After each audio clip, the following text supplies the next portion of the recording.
ఈ కార్యక్రమానికి అధ్యక్షత వహిస్తున్న మిత్రులు శాసన మండలి సభ్యులు రవీంద్రరావు గారు నకోబెటర్.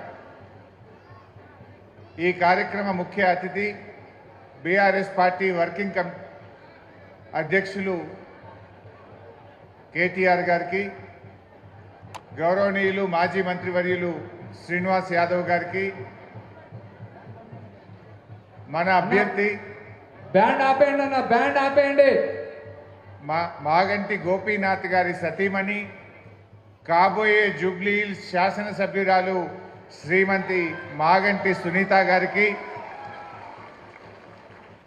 గౌరవనీయులు మాజీ శాసనసభ్యులు తమ్ముడు విష్ణువర్ధన్ రెడ్డి గారికి, వేదిక మీద ఉన్న మాజీ మంత్రివర్యులు, శాసనసభ్యులు, శాసన మండలి సభ్యులు, మాజీ ఎమ్మెల్యేలు, మా స్థానిక కార్పొరేటర్లు, బీఆర్ఎస్ పార్టీ కుటుంబ సభ్యులందరికీ పేరు పేరున నమస్కారం తెలియజేస్తా ఉన్నా.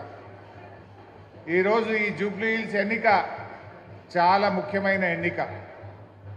అందరూ అనుకోవచ్చు ఇది జూబ్లీహిల్స్ ప్రజలకు మాత్రమే సంబంధించిన ఎన్నిక అని. కానీ ఈరోజు రాష్ట్ర ప్రజలు, యావత్ తెలంగాణ ప్రజలు జూబ్లీహిల్స్ కార్యకర్తల వైపు, జూబ్లీహిల్స్ ప్రజల వైపు చూస్తూ ఉన్నారు. ఎందుకంటే రేవంత్ రెడ్డి గారి ప్రభుత్వం ఎన్నికల ముందు 6 గ్యారెంటీలు అమలు చేస్తాం, 100 రోజుల్లో అమలు చేస్తాం అని బాండ్ పేపర్లు రాసిచ్చారు, ప్రామిసరీ నోట్లు రాసిచ్చారు, ఇంటింటికి బాండ్ పేపర్లు పంపి భద్రంగా పెట్టుకోండి అన్నారు. ఇప్పుడు 100 రోజులు కాదు, 700 రోజులు అయిపోయింది. కానీ రేవంత్ రెడ్డి సపోర్ట్ చేస్తలేడు.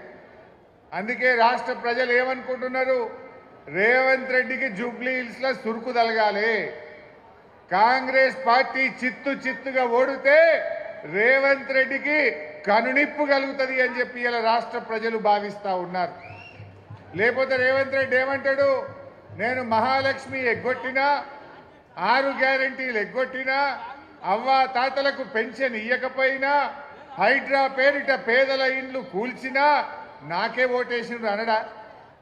మరి రేపు ఇవన్నీ ఆగాలంటే, అవ్వా తాతలకు 4000 పెన్షన్ రావాలన్నా, మా అక్క చెల్లెలకు మహాలక్ష్మి రావాలన్నా, నిరుద్యోగ యువతకు ఉద్యోగాలు రావాలన్నా, నిరుద్యోగ భృతి దక్కాలన్నా, విద్యార్థి భరోసా కార్డు రావాలన్నా, హైడ్రా ఆగాలన్నా మన బీఆర్ఎస్ పార్టీ గెలవాల్సిన అవసరం ఉంది, మాగంటి సునీత గారు గెలవాల్సిన అవసరం ఉంది. ఎందుకంటే రేవంత్ రెడ్డి ఏం చేసిండో మీ అందరికీ తెలుసు. ఈ 2 సంవత్సరాల్లో ఈ రాష్ట్రం అంతా అవినీతిమయమైపోయింది. ఆనాడు కేసీఆర్ గారు ఈ రాష్ట్రాన్ని దేశంలో ఆదర్శ రాష్ట్రంగా కేసీఆర్ గారు తయారు చేస్తే, ఈరోజు రేవంత్ రెడ్డి ప్రభుత్వం దేశంలో అత్యంత అవినీతి రాష్ట్రం ఇవాళ తెలంగాణను తయారు చేసిండు. ఎవరైనా బిల్డింగ్ పర్మిషన్ కావాలంటే స్క్వేర్ ఫీట్కు 75 రూపాయలు ఇవ్వాలన్నట. ఫైనాన్స్ డిపార్ట్మెంట్లో బిల్లు రావాలంటే 12% కమిషన్ ఇవ్వాలట. ఎవరైనా ఇల్లు జాగా వాళ్ళ భూముల విషయాలు పరిష్కారం కావాలంటే 40% భూమి రాసి ఇవ్వాలన్నట. అన్ని లెక్కలే, మొత్తం పర్సంటేజీలు డిసైడ్ చేసిండ్రు. ఈ రాష్ట్రాన్ని అవినీతిమయంగా మార్చిండ్రు. ఒకప్పుడు తెలంగాణ అంటే పెట్టుబడులకు స్వర్గధామం, ఒకప్పుడు తెలంగాణ అంటే దేశానికి ఆదర్శం. ఒకప్పుడు కేసీఆర్ గారు తెలంగాణలో ఏ పథకం ప్రారంభిస్తే దేశం మొత్తం కూడా ఆ పథకాలు అమలయ్యేటువంటి పరిస్థితి ఉండే. ఒక రాష్ట్రం ఎట్లుండాలంటే తెలంగాణ లెక్క ఉండాలని కేసీఆర్ తయారు చేసిండు. ఒక రాష్ట్రం ఎట్లా ఉండకూడదు, ఒక ముఖ్యమంత్రి ఏ రకంగా ఉండకూడదు అంటే అది రేవంత్ రెడ్డి లెక్క ఉండకూడదు అని చెప్పి ఇవాళ దేశం మాట్లాడుకునే పరిస్థితి. ఆనాడు రేవంత్ రెడ్డి గారు ఎన్నికల ముందు అనేక మాటలు చెప్పాడు, చాలా హామీలు ఇచ్చాడు. గాంధీ టోపీలు పెట్టుకొని బాండ్ పేపర్లు పంచి ప్రజల్ని నమ్మబలికే ప్రయత్నం చేసినారు. కానీ ఇవాళ ఆ మాట ఎత్తలేరు. రేపు జూబ్లీహిల్స్లో మనం కాంగ్రెస్ పార్టీని ఓడించడం ద్వారా మాత్రమే 6 గ్యారెంటీలు అమలయ్యేటువంటి అవకాశం ఉంటుంది. ఇవాళ हमारे मुसलमान बहना है, भाइयों हैं, हिंदू भाई भी हैं. आपके बस्ती दवाखाना का आज क्या हाल हुआ? जब केसीआर साहब ने बस्ती दवाखाना आप लोगों के लिए खुले हैं, सिर्फ हैदराबाद शहर में 350 बस्ती दवाखाना केसीआर साहब ने आपके लिए खोले हैं। वो बस्ती दवाखाने में गए तो आप लोगों को अच्छा दवा मिलता था, डॉक्टर साहब देखते थे आप लोगों को, और आपका टेस्ट टी डायग्नोस्टिक से 130 टेस्ट फ्री में करके आपके मोबाइल में मैसेज भेजते थे। आज बस्ती दवाखाने में गए तो वहां के डॉक्टर बोल रहे मुझे 6 महीने से तनख्वाह नहीं मिला, वहां का कंपाउंडर बोल रहा मेरे को तनख्वाह नहीं आ रहा। अब उनका पेट में दर्द है तो आपको क्या दवा देगा? पहले उनको दवा दर्द खत्म होना, उन्हें अच्छा है तो आपको देख सकता है। अरे उनको भी बीवी है, बच्चे हैं, घर का किराया बनना है, बच्चे का स्कूल फीस बनना है। 6 महीने से रेवंत रेड्डी सरकार ने बस्ती दवाखानों के डॉक्टर को जो वहां पर काम करते उन लोगों को तनख्वाह नहीं मिल रहा, वहां पर दवा का सप्लाई भी बंद हो गया। नाम के लिए बस्ती दवाखाना है। क्या तकलीफ है रेवंत रेड्डी को? केसीआर साहब का निशान है बोल के तकलीफ है? ये बस्ती दवाखाना गरीब लोगों के लिए, बस्ती के लोगों के लिए केसीआर साहब ने एक अच्छा काम करा। उनका नाम नहीं रहना बोल के आप तनख्वाह नहीं दे रहे, उनका नाम नहीं रहना बोल के दवा सप्लाई बंद करे, ये आप लोग सोचने की बात है। आज पानी का बिल भी बढ़ा दिए। जब केटीआर साहब म्युनिसिपल मिनिस्टर थे 20,000 लीटर तक गरीब लोगों को मुफ्त में पानी दिया। आज रेवंत आया फिर पानी का बिल आना शुरू हुआ। ये सब बात आप सोचने की है। ఈ రోజు అందరూ ఒకటే కోరుకుంటున్నారు, ఇది మాగంటి సునీతమ్మ గారి గెలుపే కాదు, యావత్ తెలంగాణ ప్రజల గెలుపు, హైడ్రా బాధితుల గెలుపు, మహాలక్ష్మి రాణి అక్కా చెల్లెళ్ళ గెలుపు, 4000 పెన్షన్ రాణి అవ్వాతాతల గెలుపు, ఉద్యోగాల కోసం ఎదురు చూస్తున్న నిరుద్యోగ యువకుల గెలుపు, ఇది అందరి గెలుపు। అందువల్ల మనం ఒకటే ఆలోచించాలి, రేవంత్ రెడ్డి ఓడినా కాంగ్రెస్ పార్టీ ఓడినా ఈడేమన్నా ఆయన ముఖ్యమంత్రి పదవికి పోతాడా? రేవంత్ రెడ్డి ఏమైనా దిగిపోతాడా? కానీ ప్రజలకు మేలైతుంది। రేవంత్ రెడ్డికి అర్థం కావాలి, హైడ్రా పెట్టి పెద్దోళ్ళ ఇండ్లు కూలుస్తలేడు, పేదోళ్ళ ఇండ్లు కూలుస్తున్నాడు। పొంగిలేటి శ్రీనివాసరెడ్డి ఇల్లు హైడ్రాలో లేదా? ఇవాళ మహేందర్ రెడ్డి చీఫ్ విప్ ఇల్లు హైడ్రాలో లేదా? అదేవిధంగా గాంధీ గారు ప్రభుత్వ భూమి కబ్జా పెడితే రాత్రి హైడ్రా గులగొట్టింది, పొద్దుగాలటి వరకు మళ్ళా గేట్లు పెట్టిండు। అవి ఎందుకు కనబడతలేవు? గరీబోళ్ళ ఇల్లు, हमारे गरीबों का गरीब तोड़ना है क्या हाइड्रा? ये हाइड्रा खत्म होना है, कांग्रेस को हराना है। हाइड्रा बंद होना है, मागंटी सुनीतम्मा को जिताना है। नहीं तो क्या बोलता हूं मैं, घरा थोड़े तो भी कांग्रेस को वोट डाले और थोड़ तुम बोलता। जुबली हिल्स में जितने भी बस्ती हैं वहां फिर इलेक्शन होने के बाद अगर से कांग्रेस जीते तो बुलडोजर आपके गली में आ जाएगा। बुलडोजर नहीं आना है, घर नहीं तोड़ना है, कांग्रेस को सबर सिखाना है, हमारे मागंटी सुनीतम्मा जी को जिताना है। ये आप सब बस्ती में अपने लोगों को बताइए, सब घर घर में जाके समझाइए, उन लोगों को अच्छी तरीके से बोलने के लिए बोलिए। क्या मुसलमानों को क्या दिया कांग्रेस ने? क्या एमएलए नहीं दिया, एमएलसी नहीं दिया, मिनिस्टर भी नहीं दिया? कम से कम बोलने के लिए जगह भी नहीं है। जब केसीआर साहब के हुकूमत में डिप्टी सीएम दिए, होम मिनिस्टर दिए, साहब के साथ केटीआर साहब नहीं थे कैबिनेट में, मैं भी नहीं था कैबिनेट में, एक ही मिनिस्टर केसीआर साहब के साथ स्वेरिंग सेरेमनी करे तो साहब के साथ महमूद अली साहब ने स्वेरिंग सेरेमनी करे। कितना इज्जत दिए आप जानना चाहें। केसीआर साहब ने बतकम्मा को तोहफा दिए, रमजान में भी तोहफा दिए। केसीआर साहब ने गरीब लड़की के शादी के लिए हिंदुओं को कल्याण लक्ष्मी दिए, मुसलमानों को शादी मुबारक दिए। रेवंत रेड्डी ने क्या बोला, मैं 1 तोला सोना भी देता हूं।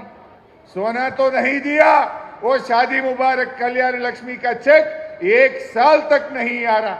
बेटे पैदा होने के बाद चेक आ रहा, आजकल शादी के लिए चेक नहीं आ रहा, 1.5 साल 2 साल के बाद चेक आ रहे।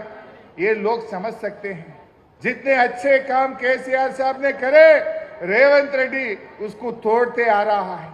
केसीआर किट बंद हो गया, बतकम्मा का साड़ी बंद हो गया, रमजान का तोहफा बंद हो गया, बच्चे फॉरेन में पढ़ने के लिए ओवरसीज स्कॉलरशिप बंद हो गया, दलित बंधु बंद हो गया, मुसलमान का बंधु बंद हो गया, बीसी बंधु भी खत्म कर दिया। एक एक तोड़ते आ रहा है। बस्ती दवाखाना को खत्म करिया। ऐसा एक एक जितने भी अच्छे काम केसीआर साहब ने करे उसको तोड़ते आ रहा है रेवंत रेड्डी। इसलिए हम सब मिलके, या हिंदू या मुसलमान, अपने हैदराबाद को बचाने के लिए, अपना तेलंगाना का इज्जत बढ़ाने के लिए ये रेवंत रेड्डी, ये कांग्रेस सरकार को सब्र सिखाने का जरूरत है। सब मिलके काम करेंगे। हिंदू मुस्लिम సోదరులు అందరూ కలిసి కట్టుగా ఇది మన గెలుపుగా, ఇది మాగంటి సునీతమ్మ గెలుపు కాదు, బీఆర్ఎస్ కార్యకర్తల గెలుపు, బీఆర్ఎస్ కుటుంబ సభ్యుల గెలుపు, తెలంగాణ ప్రజల గెలుపుగా అందరం కూడా కలిసి కట్టుగా మనం కృషి చేయాల్సిన అవసరం ఉంది. ముఖ్యంగా జూబ్లీ హిల్స్ కార్యకర్తలు చాలా బాగా పనిచేస్తా ఉన్నారు. నేను మీ అందరికీ ఒక్కటే ఒక్క భరోసా ఇస్తున్నాను, ధైర్యంగా ఉండండి. కేటీఆర్ గారు నేను మీ జూబ్లీ హిల్స్ ని ఆనుకొనే ఉన్నాం. పిలిస్తే 10 నిమిషాల్లో మీకు అండగా మేముంటాం, మీ దగ్గర వచ్చి నిలబడతాం. సునీతమ్మకు కుడి చేయిగా ఎడమ చేయిగా అండదండలుగా ఉంటాం. కార్యకర్తలకు మీకు ఏ కష్టం వచ్చినా, ఏ ఆపద వచ్చినా, ఏ అవసరం వచ్చినా, మీరు ఒక్క మెసేజ్ పెట్టినా, ఒక్క పిలుపుకు కేటీఆర్ గారు, నేను, తలసాని సీనన్న మేమందరం కూడా మీకు అందుబాటులో ఉంటాం. ధైర్యంగా ముందుకు పోండి. ఎవరికి భయపడాల్సిన అవసరం లేదు. ఇది బీఆర్ఎస్ పార్టీ, మనకు ఉద్యమాల నుంచి పుట్టిన పార్టీ. మనకు ఉద్యమాలు కొత్త కాదు, పోరాటాలు కొత్త కాదు. మరి ఆ పోరాట స్ఫూర్తితో, ఉద్యమ స్ఫూర్తితో మన కేసీఆర్ గారి నాయకత్వంలో మనందరం కలిసి కట్టుగా మాగంటి సునీతమ్మ గారిని గెలిపించి కేసీఆర్ గారికి బహుమతిగా ఇవ్వాలి. ఇది మనందరి బాధ్యత. వచ్చే నెల రోజులు కలిసి కట్టుగా పనిచేద్దాం. మీ దగ్గర పనిచేయడానికి వచ్చిన కార్యకర్తలు, రాష్ట్ర స్థాయి నాయకులు మీతో భుజమానించి పనిచేయడానికి, మీతో కలిసి పనిచేయడానికి, మీ సూచనల మేరకు బస్తీల్లో పనిచేయడానికి వచ్చారు. మీ చేతి కింద మీ సహాయ సహకారాలతో పనిచేస్తాం తప్ప మీ మీద కానే కాదు. ఎందుకంటే ఈరోజు కాంగ్రెస్ పార్టీ మొత్తం క్యాబినెట్ను, మంత్రుల్ని అందరినీ దించారు. మరి ఆ సమయంలో మనము కూడా కలిసికట్టుగా బీఆర్ఎస్ కుటుంబ సభ్యులం అందరం కలిసి మాగంటి సునీతమ్మ గారిని గెలిపించుకోవాల్సినటువంటి అవసరం ఉంది. ఇవాళ తమ్ముడు విష్ణువర్ధన్ రెడ్డి ఎంత గొప్పగా మాట్లాడాడో మీరు చూశారు. తాను ఒక ఎమ్మెల్యే అభ్యర్థి, పీజేఆర్ తనయుడు, కానీ నేను సునీతమ్మకు తమ్ముడిగా, ఆ పిల్లలకు ఒక బాబాయిగా నేను అండగా ఉంటా, సునీతమ్మను గెలిపిస్తా అని గొప్ప మాట చెప్పారు. మరి విష్ణును మీరు కూడా ఆదర్శంగా తీసుకోవాలి. అందరూ కలిసికట్టుగా, అందరం కలిసిమెలిసి మంచి మెజార్టీతో గెలిపించారు. నాకు నిన్న మొన్న మన శాసనసభ్యులు, మన కార్యకర్తలు చెప్తున్నారు, అన్న ఎక్కడ పోయినా हर गली में, हर बस्ती में, हर घर में एक ही बात बोल रहे, हम कार के लिए वोट देंगे, केसीआर के लिए वोट देंगे, हम कांग्रेस को हराएंगे। हाइड्रा मुर्दाबाद की बात हर घर में सुन रहे, हर बस्ती में सुन रहे बोल के जो लोग अपने कार्यकर्ता, अपने लीडर मुझे बता रहे थे। मुझे पूरा भरोसा है जीत तो पक्का हो गया। अब बात एक ही है, कितना मेजॉरिटी आने वाला है, कितना मेजॉरिटी से हमारा अपने सुनीतम्मा जीतने वाला है। सो मेरे एक ही गुजारिश है, हैदराबाद में सबसे बड़ी मेजॉरिटी से, सबसे बड़ी मेजॉरिटी से सुनीतम्मा को जिताना चाहिए।